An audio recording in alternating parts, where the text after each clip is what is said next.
పోల ఆవిష్కరణ చేస్తున్నారు.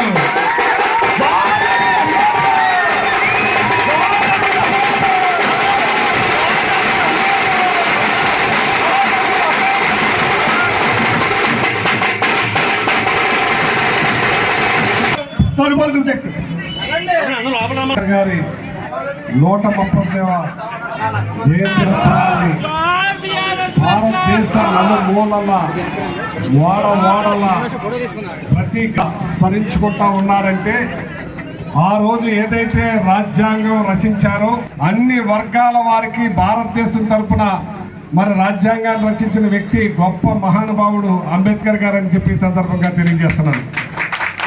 ఆయన రాజ్యాంగం రాయబట్టే నేను జడ్పీ చైర్మన్ అయినా, జడ్పీటీసీ అయినా, ఎమ్మెల్యే అయినా, మంత్రి అయినా ఆయన రాసిన రాజ్యాంగమే అని చెప్పి సందర్భంగా తెలియజేస్తున్నాను.